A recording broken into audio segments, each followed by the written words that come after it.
सत्य सनातन धर्मनी जय। सत्य स्वरूप અને નિર્ભોધામ એવા સદગુરુ પરમાત્માને મારા કોટી કોટી વંદન। અહીં બિરાજમાન સર્વે સંતોને અને હરિભક્તોને મારા જય ગુરુ મહારાજ। આજનો અણમોલો અવસર એટલે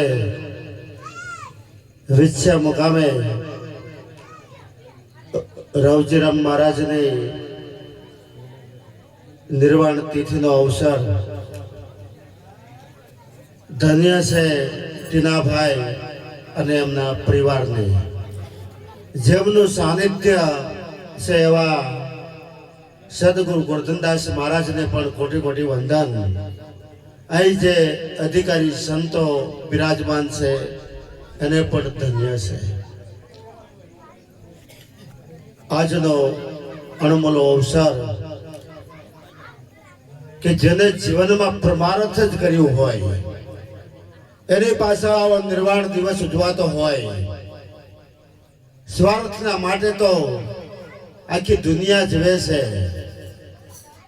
પણ પરમાર્થના માટે કોઈ આવા સંત વિરલા જીવન પસાર કરતા હોય અને એને જીવનની શ્વાસ પાછળ આવી નિર્વાણ તિથિ ઉજવાતી હોય। માટે આ જીવનમાં પરમાર્થનું જે કાર્ય કરે એના ગુણ ગવાય। માટે જ કહેવાયું છે કે સંત બડા પરમાર્થી તાકા શીતલ અંગ, તપત બુજાવે વર્ગી દે દે અપનો રંગ। આ સંત સદગુરુ પરમાર્થનું કાર્ય કરી રહ્યા છે અને જે પોતાનો અનુભવ હોય, જે પોતાનું જ્ઞાન હોય એ જ્ઞાન આપે અને સદગુરુનું એવું ક્રાંતિકારી કાર્ય હોય છે કે જે પોતાના રૂપે શિષ્યને થાપે। કારણ કે સદગુરુ શિષ્ય સ્વાયો બને તો એમાં સદગુરુનો રાજીપો હોય છે। અને રવજી મહારાજનો મહિમા આજે બધાએ એની સેવાની નોંધ લે છે। કારણ કે એને જીવનમાં સેવા કરી કે જે સેવા કરે છે એને પરમાર્થ રૂપ પરમાત્મા, મેવા રૂપ પરમાત્મા મળે છે। અને એમની સેવા થકી એમના પરિવારના સગા સંબંધીઓ પણ આવા ગુરુ જ્ઞાનનો લાભ લઈ અને જીવન સફળ બનાવી રહ્યા છે। માટે એમના પરિવારને ધન્ય છે કે આવો મહિમા અવિરત ઉજવાતો રહે। સદગુરુની જે વાત છે એ જીવનમાં કાયમને માટે ટકે। માટે કહેવાયું છે કે ચારિત્ર્યની શુદ્ધિ સિવાય અદ્વૈત જ્ઞાન પ્રાપ્ત થતું નથી। પવિત્ર જીવન બનાવ્યા સિવાય ઈશ્વરની ઓળખાણ થતી નથી।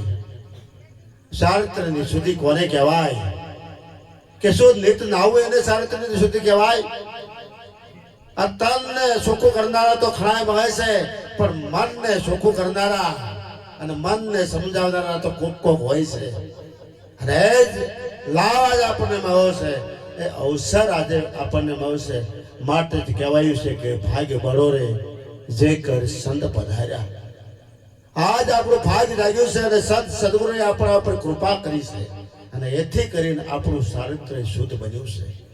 ચારિત્ર્ય ક્યારે શુદ્ધ બન્યું કહેવાય? કે આ જીવનમાંથી કામ, ક્રોધ, લોભ, મોહ, અહંકાર ગયા હોય। આ જીવનમાંથી શબ્દ, સ્પર્શ, રૂપ, રસ અને ગંધ એવા વિષયોને તિલાંજલિ આપી હોય। આ જીવનમાંથી દારૂ, જુગાર, માંસાહાર, ચોરી અને વ્યભિચારનો ત્યાગ કર્યો હોય એનું ચારિત્ર્ય શુદ્ધ કહેવાય છે। માટે જ ગુરુ હમારા ગારુડી મુझ પર કીધી મેર, મોરો બતાયો મરમનો ઉત્તર ગયા સબ ઝાર। જેને વિષયનો ઝાર ઉતર્યું હોય એનું જીવન નિર્મળ બને છે, એનું જીવન સહજ બને છે। માટે આ સદગુરુ ગારુડી એવો મરમનો મોરો બતાવે। કારણ કે સદગુરુના જોગતીના એક એક શબ્દ હોય એ આખા વિશ્વને લાગુ પડે। કોઈ પંથ ને સંપ્રદાયને લાગુ પડે એવું ના હોય। કારણ કે જે સંતની ભૂમિકાએ પામેલા હોય એ 1000 સંત હોય તો એનો મત તો એક જ હોય છે. કેવો એનો મત હોય છે કે બ્રહ્મ સત્ય અને જગત મિથ્યા. આ સંતોનો મત એવો હોય છે કે આ દેહ છે નાશવંત છે, દેહની અંદર બોલનાર શાશ્વત છે. માટે संत न होते संसार में जली जात ब्रह्मांड ज्ञान केरी लहर से ठार ठामो ठाम. आ ठरवानुं ठेकाणुं मळ्युं होय तो सद्गुरुनी कृपाथी मळ्युं छे. सद्गुरुना ज्ञान थकी आवी शीतलता आवी छे. માટે જ કહેવાયું છે કે શાંતિ પમાડે અને સંત કહીએ એના દાસના દાસ થઈને રહીએ, કે જેના સાનિધ્યમાં જઈએ અને આપણને પરમ શાંતિ પ્રાપ્ત થાય. એવા સદગુરુ સંત એવું પરમાર્થનું કાર્ય કરે. કોઈ બાહ્ય આડંબર નથી, કોઈ બાહ્ય દેખાવ નથી. એમની સાથે વિવેક સાથે સત્સંગની વાતો કરવાથી એમનો જે અનુભવ હોય. માટે આ જીવનમાં એવું છે તો જીવનમાં શું કરવાનું? ધ્યાન મૂલમ ગુરુ મૂર્તિ, ધ્યાન મૂલમ ગુરુ મૂર્તિ, પૂજા મૂલમ ગુરુ પદ, મંત્ર મૂલમ ગુરુ વાક્ય, મોક્ષ મૂલમ ગુરુની કૃપા. ધ્યાનની મૂર્તિ હોય તો એ ગુરુદેવ છે અને વ્યક્તિને ક્યારેય ગુરુ માનવા નહીં. માટે આ સદગુરુ છે વ્યાપક રૂપ પરમાત્મા છે. કારણ કે જે ઘાટે પ્રગટ છે એ પ્રગટ છે, એ અઘાટ રૂપ છે, એનો મહિમા છે. માટે ધ્યાન મૂલમ ગુરુ મૂર્તિ, પૂજા મૂલમ ગુરુપદ. આ ગુરુપદ છે સર્વોપરી છે. માટે જ કહેવાયું છે કે ગુરુપદ પંકજ પૂજતા સૌદ લોક પૂજાય. શિવ વિરણસિંહ શારદા ગુરુ તણા જસ ગાય. જે ઋષિમુનિઓ જસ ગાયા હોય, શારદાએ જે જસ ગાયા હોય, મહાદેવ જે જસ ગાતા હોય, એ જસ ગાવાનો આજ આપણને આ 21મી સદીમાં દોડધામના યુગમાં આજ આપણને અવસર મળ્યો છે. માટે જરાય વસાદ ઉતરવું, આ સંતો ઉપર ભરોસો રાખવો, આ સંતો ઉપર વિશ્વાસ રાખવો. માટે જ કહેવાયું છે કે પંથનો પાર આવે નહીં, દેશ નથી કાંઈ દૂર. એવા જાણવા વાળાને પૂછીએ તો ખુલાસો કરે જરૂર. આ પંથ સંપ્રદાયનો પાર ના આવે, પણ આ સદગુરુ અગમ પંથમાં આપણને લઈ જાય. આ સદગુરુ હદમાં ન મારે, સદગુરુ તો અનહદમાં લઈ જાય છે. આ સદગુરુ જાતિમાં ન મારે, આ સદગુરુ અજાતિમાં લઈ જાય છે. આ સદગુરુનું ક્રાંતિકારી પગલું હોય છે. માટે સદગુરુ શું કાર્ય કરે છે? આ સદગુરુ છે એ અસત્યમાંથી સત્ય તરફ લઈ જાય છે. આ સદગુરુ અહંકારમાંથી પ્રકાશ તરફ લઈ જાય છે. આ સદગુરુ મૃત્યુના ભાવમાંથી અમરત્વ તરફ લઈ જાય છે. અસત્ય કોને કહેવાય છે અને સત્ય કોને કહેવાય છે? નિરાત મહારાજે ખરું જ કીધું છે, ઉત્પન્ન થાય ને પ્રલય થાય એટલું અસત્ય કહાવે. સત્ય સદોદિત જેમનું તેમ છે, ના આવે ન જાય.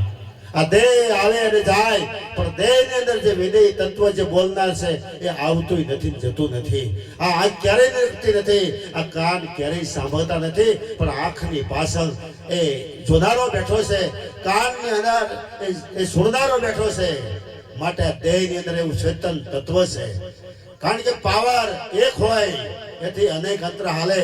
એમાં ઘાટ ભલે જુદા હોય પણ સદગુરુનો પાવર તો એક જ છે. માટે કહેવાયું છે કે મારા પ્રાણ તણા વિશ્રામ, વંકા વનમય અભાના સો આત્મ રામ.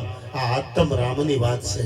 મારા પ્રાણ તણા વિશ્રામ, પ્રાણનો વિશ્રામ હોય તો એ સદગુરુ પરમાત્મા છે. માટે મન વિંધાયું વાલો જેની સાથ, વાલો વિચારા ન વિસરે. આઠે પોર અંપા મારા ઓરમાં હવે વાલી ન લાગે બીજી વાત. હવે વિષયની વાત ભાવતી નથી, હવે મારા તારાની વાત ભાવતી નથી. હું પણાનો ભાવ પણ હવે ખપતો નથી. માટે આ સદગુરુ હું પણાના ભાવમાંથી હરિપદ છે એ હરિપદ તરફ લઈ જાય છે. માટે પ્રથમ નમો ગુરુદેવને, જેણે આપ્યું નિજ જ્ઞાન. જ્ઞાન થકી ગોવિંદ ઓળખા, ટળી ગયું દેહ તણો અભિમાન. મોટા મોટી નડતર હોય તો કોઈ દેવ દેવીની નડતર નહીં, દેવ દેવીને તો આશીર્વાદ હોય. મોટા મોટી નડતર હોય તો આપણો અહંકાર, મોટા મોટી નડતર હોય તો હું અને મારું એ મનનું કારણ. મન ધણી રમે મટે તો રમાડું 52ની પાર. માટે સદગુરુ આપણો અહમ મિટાવી દે.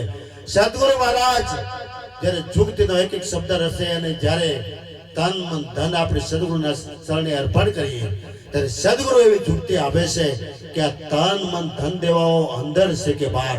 જ્યારે બહારની યુક્તિ બતાવે છે જેવી રીતે ચિત્રનો બનાવનાર ચિત્રમાં આવતો નથી, જેવી રીતે વેદનો લખનાર વેદમાં આવતો નથી, જેવી રીતે મકાનનો બનાવનાર કડિયો મકાનમાં આવતો નથી, એમ આપનું સ્વરૂપ ન્યારું છે, આપણું સ્વરૂપ જુદું છે. એટલા માટે કહેવું હોય તો કહેવાય કે જનકને અષ્ટાવંકાએ જાજો ઉપદેશ નતો આપ્યો. જનકે કીધું તો અરીસા સામે ઉભો રહી જાય, અને અષ્ટાવંકાએ કીધું કે હે જનક, આ અરીસા સામે કોણ ઊભું છે? ત્યારે જનક કહે છે કે એ તો મારું શરીર દેખાય છે. અષ્ટાવંકા કહે છે કે એમાં શરીર દેખાતું હોય તો આ જોનાર બહાર છે એ કોણ છે? જ્યારે એની અનુભૂતિ થાય અને ભેગડે બ્રહ્મ પગ અને બ્રહ્મ ઉપદેશ. એમ સદગુરુ મહારાજ એમ કહે છે કે આ તન મન ધન દેનારો અંદર છે કે બહાર? જ્યારે બહારની યુક્તિ મળે છે ત્યારે આત્માની અનુભૂતિ થાય છે. પણ એથી આગળ સંતોએ કીધું છે કે ભક્તિ છે સુરવીરના કામની, નહીં કાયરનું કામ. પ્રથમ પેલું મસ્તક મૂકી વર્તુળ લેવું નામ, શીશ પડે ને ધડ નડે. સદગુરુ કહે છે કે ધડ ઉપર શીશ નથી, હવે બોલતા નહીં. એ સમસ્યામાં એ પ્રયોગમાંથી પસાર થવાનું હોય છે. અને આ સદગુરુ મહારાજ જ્યારે ઘટાકાશમાંથી મઠાકાશમાંથી મહાકાશમાંથી અને સીધાકાશમાં સીધાકાશમાં સ્થિર કરે છે ત્યારે આપણા સ્વરૂપનું આપણને ભાન થાય છે. જય સદગુરુ મહારાજ. ઘટથી પાર, મઠથી પાર અને મહાકાશથી પાર એ સદગુરુની શાને. જ્યાં કોઈ નામે નથી, જ્યાં કોઈ રૂપે નથી, જ્યાં કોઈ ગુણે નથી. માટે જ કહેવાયું છે કે વાણીમાં આવે તો વણસી જ આવે, નિર્વાણી પદ તે હાસું, નામ રૂપ ગુણથી ન્યારું તે જાહેર પદ જાસું. આ સંતોની માંગણી છે. એટલા માટે કહેવાયું છે કે મંદિર તારું વિશ્વ રૂપાઓ, સુંદર સર્જનહારા, પગ તારા દર્શન થાવે, દેખે દેખન હારા. જેને દેખવાની આંખ મગી હોય એનાથી પરમાત્મા જરાય દૂર નથી. માટે જ નરસિંહ મહેતાએ કીધું છે કે આંખ મારી ઉઘડી ત્યાં સીતારામ દેખો. હનુમાનજીએ કીધું કે મા મણકા શું કરે? એને હૃદયની અંદર વસ્તુ બતાવી. માટે જ નિરાત મહારાજ કીધું છે કે રામ નામ તું રાખ હૃદયમાં, કાટ કલ્પના કાશી, આદિ અંત મધ્ય બોલે એ વસ્તુ છે હાસી. જે બોલનાર છે એમાં લક્ષ આપવાની જરૂર છે. બોલે બીજો નહીં, સે પરમેશ્વર પોતે. માટે મન તું આવું ક્યાં અથડાય, આ બીજો નથી બોલતો. માટે જાગીને જો તારા રૂપને, ખોઈ જોતામાં તુજ ખોવાય. ખોવા જાય તો જગત એવું નથી, ખોવા જાય તો ત્રણ કામાં દે એવું નથી. માટે તારું સ્વરૂપ તો વિદેહી છે. આ સદગુરુની બલિયારી છે, આ સદગુરુની ક્રાંતિ છે. માટે જેને જેને એવા સમર્થ સદગુરુ મળ્યા હોય, જેને સદગુરુ ઉપર એવો વિશ્વાસ હોય કે આ મારા બોલતા ચાલતા ભગવાન છે, આવી નિષ્ઠા આવશે તો ક્રાંતિ થશે, તો જીવન સફળ બનશે. માટે હરતા ફરતા ધંધો કરતા ધ્યાન હરિનું ધરવું, નિરાત કે નિષ્ઠાનું ફળ છે અધર્મથી ઓસરવું. અધર્મથી ઓસરવું પ્રાણી, ધર્મ ધસીને કરવું. નિરાત કે નિષ્ઠાનું ફળ છે આખર તારે મરવું. બધાની માથે કાવરે મેળ્યો છે. માટે રામ હોય તો ભલે, રહીમ હોય તો ભલે, ગરીબ તવેંગર અમીર હોય તો ભલે, ચાલે બગદાદ ઋષિ હોય ને તો પણ ભલે. આ દેહ કોઈના રહેવાના નથી, પણ જે તત્વ રહે છે એ અનાદિ આદિ. એટલા માટે નિરાત મહારાજે કીધું છે કે ઉત્પન્ન પ્રલય એને નહીં, આદ અનાદિનો એવો. માટે અધર્મના કાર્યમાં તન મન ધનથી સહકાર આપો, અધર્મનું કાર્યથી દૂર રહેવું, ધર્મના કાર્યમાં તન મન ધનથી સેવા કરવી. અને બહેનોને પણ નમ્ર વિનંતી કે દારૂ પીતા હોય, જુગાર રમતા હોય, ચોરી કરતા હોય, વ્યભિચાર કરતા હોય, માંસાહાર કરતા હોય તો એ પુરુષને રોકજો અને એના તમે આડરૂપ બનજો. પણ કોઈ સત્યના માર્ગે, કોઈ સેવાર્થે જીવને જગાડવા પ્રયત્ન કરતા હોય તો બહેનોના સહકારની જરૂર છે. માટે પતિવ્રતા જે નારી હોય એની સતી અંશયા હોય, સતી વૃંદા હોય, સતી સાવિત્રી હોય, એને પતિ એ જ પરમેશ્વર. એવો માટે આજ્ઞાકારી પુત્ર હોય, પતિવ્રતા નાર હોય તે સ્વર્ગ તળું સુખારી જાય. એવા આજ્ઞાકારી પુત્ર હોય. કારણ કે આપણા બોલતા ચાલતા ભગવાન હોય તો માત પિતા છે, આપણા બોલતા ચાલતા ભગવાન હોય તો એ સંત સદગુરુ છે. માટે આજ્ઞાકારી પુત્ર અને પતિવ્રતા નાર હોય તો સ્વર્ગ તળું સુખ હારી જાય. માટે પતિ અને પત્નીનો એક રાહ હોય, નર નારીનો એક રાહ હોય તો શું ન થાય? આ ભારતમાં ક્રાંતિ થાય. માટે વિવેકાનંદ કહેતા હોય કે આ યુવાનોને જાગવાની જરૂર છે. માટે ઉઠો, જાગો અને ધ્યેય પ્રાપ્તિ સુધી મળ્યા રહો. હમણાં આ જીવનની યાત્રા પૂરી થઈ જાય છે. સંધ્યા ટાણું આવી જાય છે, ખેતર પાકી જાય છે, નેવા નમી જાય છે. માટે સંધ્યા ટાણું થાય એ પહેલા નિજ ઘરે પહોંચી જવાની જરૂર છે. એ પહેલા આત્માની જાણવાની જરૂર છે. અને આત્માને જાણ્યા પછી એ આત્માની શક્તિને કામે લગાડવાની જરૂર છે. પરમાર્થનું કાર્ય હોય આ જીવનમાં એક જીવ જો જેમ છે તેમ એ શિવ સ્વરૂપ પામે. માટે જ કહેવાયું છે કે આજનો દિવસ આનંદનો ઉર્દી આવી સૌ ઉગ્યો, જીવ શિવનો સંશય થયો, માર્ગ મોક્ષનો સૂજ્યો. એવા સદગુરુ કૃપા કરે. માટે સદગુરુ કૃપા કરે ને, સદગુરુ લીધે તો શું ન થાય. સદગુરુ ભક્તમાંથી ભગવાન બનાવી દે. જરા વિચાર કરો, વશિષ્ઠના સાનિધ્યમાં રામ ગયા, દુર્વાસાના સાનિધ્ય કૃષ્ણ ગયા, તો ભક્તમાંથી ભગવાન બની ગયા. માટે આજ આધુનિક યુગમાં જે ભક્ત ગુરુના વચનમાં રહે એ ભગવાન બની જાય. હું ભગવાન નહીં, પણ મારાથી ભગવાન એક દોરાવા શેઠો નથી. આ વિવેક છે. માટે અંતમાં એક શુભ વાક્ય કહી અને મારી વાણીને વિરામ આપીશ કે સમયસરનું જીવન હોય, વસંતસરનું જીવન હોય, વિવેકસરનું જીવન હોય તો એના વર્તન વ્યવહારમાં વિષમભરનો વાસ રહેલો છે. આ સંતો સમય આવે સાવધાન કરે છે કે હવે જાગો, 12 માથે 2 વાગે ઊંઘ તને કેમ આવે. માટે સમય આવે સાવધાની. વિવેકસરનું જીવન હોવું જોઈએ. જ્ઞાન તો બધાને ગુરુ દયાથી મળે છે, પણ એ જ્ઞાનમાં વિવેક નહીં ફળે ને તો જ્ઞાન વ્યર્થ છે. જ્ઞાન વાંચ્યું છે. માટે આ સત્સંગથી, આ સંત મેળવડાથી આપણામાં વિવેક આવે છે. આ સંતો આપણને વિવેક શીખવે છે. માટે વચન સરનું જીવન હોય, ગુરુના વચનમાં જે રહેતા હોય, પગલું ભરતા વચન તપાસવાની જરૂર, શ્વાસે શ્વાસે વચન તપાસવાની જરૂર છે. માટે જ કહેવાયું છે કે શ્વાસે શ્વાસે સુમિરણ કરી લે, તું ही कर तन में, शान गुरु के ए सत्यारथ देख दिल दर्पण में. तारा दिल रूपी अरीસામાં જોઈ લે કે આમાં સદગુરુએ કઈ વસ્તુ પરખાવી છે. માટે શ્વાસે શ્વાસે સુમિરણ કરી લે, તું ही कर तन में, शान गुरु के ए सत्यारथ देख दिल दर्पण માં. કૃષ્ણ ભગવાને જે શાન કરી, જેને દ્રષ્ટિ મળી હોય એ નક્કી કરી શકે. નિરાતે જે શાન કરી, જેને દ્રષ્ટિ મળી હોય એ નક્કી કરે. ભોઈ રે ભરવાડ હરીને વેચવા આવેલી લોકોએ મોરારી મટુકીમાં લઈ અને આ ગોપી નીકળી. અસરસ થયું કે આ મટુકીમાં ભગવાન હોય, પણ જેને જેને દ્રષ્ટિ મળીને મટુકીમાં પણ દર્શન થયા. અશોદા માતાએ કાનને કીધું કે તે માટી ખાટી છે, આ મુખને ખોલ. જેવું મુખ ખોલે એમાં અખિલ બ્રહ્માંડના દર્શન થયા. એ અર્જુનને વિશ્વરૂપના દર્શન થયા. માટે આજ આપણને એવા સદગુરુ મહારાજે વ્યાપક રૂપના દર્શન કરાયા છે. ત્રણ કાળમાં દેશ એ નાશવંત છે. માટે નાશવંતનો લેડો મૂકી સંત શરણાગત રહે, નાશવંત પણ મૂકી અને સંતનું શરણ સ્વીકારવાનું છે. માટે જેને જેને સદગુરુ મળ્યા છે એના તો ભાગ થઈ ગયા છે. પણ હજે કઈ ખોજ કરતા હોય, હજે કઈ જિજ્ઞાસા હોય તો એની વહેલી તકે સંધ્યા ટાણું થાય ને એની પહેલા સદગુરુનું બાવડું પકડી લેવાની જરૂર છે. માટે समझ ले सार प्रेम पुरुषोत्तम पावे, समझे वाको सीख पकड़ो उनकी बाय और कोई काम बीजू काय काम में आवવાનું થી ફક્ત ને ફક્ત સદગુરુની સેવા, ફક્ત ને ફક્ત ભજનની જરૂર છે. માટે આવું જીવન મળ્યું છે. આ જીવન સફળ બને એવો પ્રયત્ન કરી શાસ્ત્રની સુધી સિવાય દ્વૈત જ્ઞાન પ્રાપ્ત થતું નથી. પવિત્ર જીવન બનાવ્યા સિવાય ઈશ્વરની ઓળખાણ થતી નથી. આ સદગુરુ મહારાજ આપણું જીવન પવિત્ર બનાવે છે. આ સદગુરુ મહારાજ આપણને હથિયાર મુકાવે છે. આ સદગુરુ મહારાજ તન મન ધનથી આપણને ન્યારા કરે છે. આ સદગુરુ મહારાજ આ ગુરુમુખ આપે છે.